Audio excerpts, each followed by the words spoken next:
रामकृष्ण हरी। ममय अंशो जीवलोके जीवभूत सनातनः मनश्चष्टानि इंद्रियाणि प्रकृतिस्थानि कर्षति। श्लोक 7 आहे।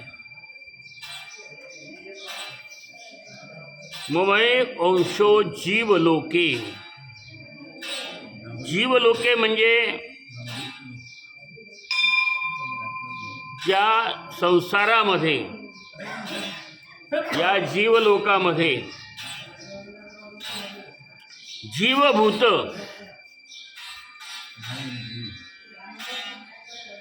जीव बनलेला आत्मा, त्याला जीवभूत असं म्हटलंय।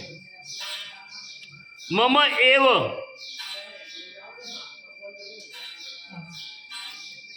मम एव, मम म्हणजे माझा, एव माझा, फक्त माझा आत्मा, सनातन हा, सनातन अंश, अंश आहे, प्रकृतिस्थानी, प्रकृतीत नित्य असलेला अशा प्रकारचा, मनश्चेष्टानी, मन आणि पाचही नाही का, मन आणि इंद्रिय, इंद्रिय आणि इंद्रियांना आकर्षित तो करणारा आहे। कर्षती, आकर्षित करतो। ममय अंशो जीवभूत सनातनः, अंश रूपाने भगवंताचा, आपला जो आत्मा आहे तोच भगवंताचा आत्म्याचा अंश असं मानलं जातं। जीवभूत सनातनः, सनातन जीव बनलेला असा हा आत्मा भगवंताचा अंश आहे असं मानलं जातं। मग हा भगवंताचा अंश आहे हे माणसाला कळतं का? तर माणसाला कळत नाही। मनुष्य या इंद्रियांच्या ठिकाणी तो एकरूप होतो। डोळ्याने जे दिसतं ते पाहत असतो, कानाने जे ऐकायला मिळतं ते ऐकत असतो, हाताने काम करत असतो, मुखाने बोलत असतो, पायाने चालत असतो, या सर्व इंद्रियांचा तो कर्म करत असतो। पण हे सर्व कर्म करून घेणारा असा कोण आहे? तो आपल्या शरीरामध्ये असणारा भगवंताचा अंश, ज्याला म्हटलंय। नैवेद्य आलं का? नैवेद्य नाही आलं ना?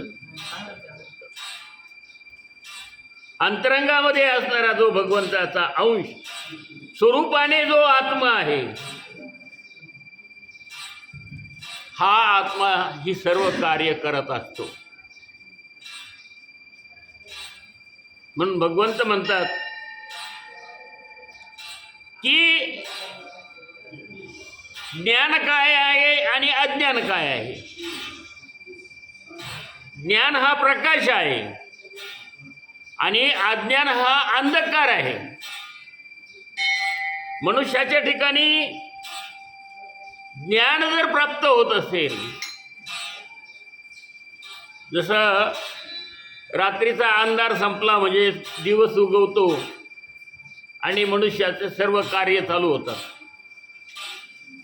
पशु पक्षी जीव जंतू.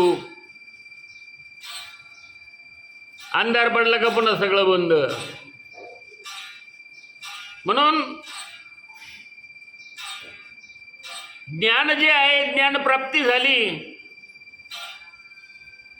की मग तिथून पुढं काल मी सांगितलं की मी कोण आहे, को अहम, हे त्याला समजतं ज्ञानप्राप्तीनंतर.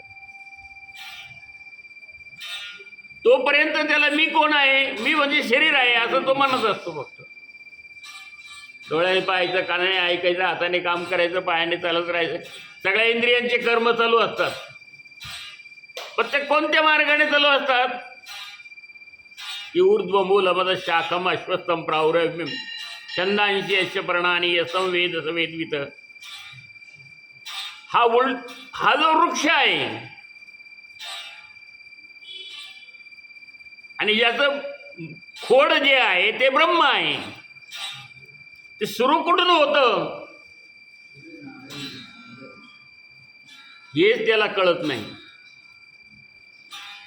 आणि हा वृक्ष कसा उलटा आहे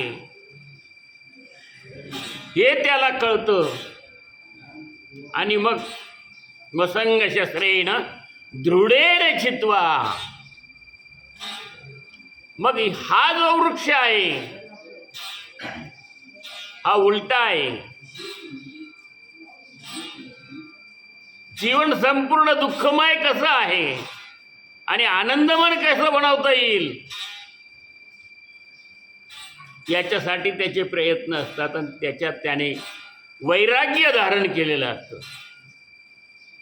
ज्ञानप्राप्तीनंतर.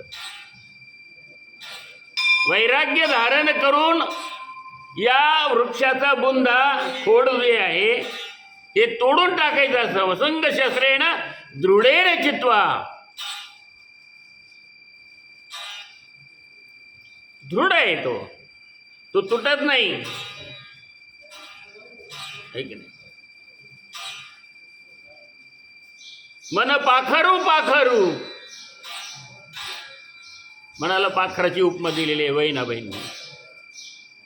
किती हाकला हाकला फिरी येत पिकावरी.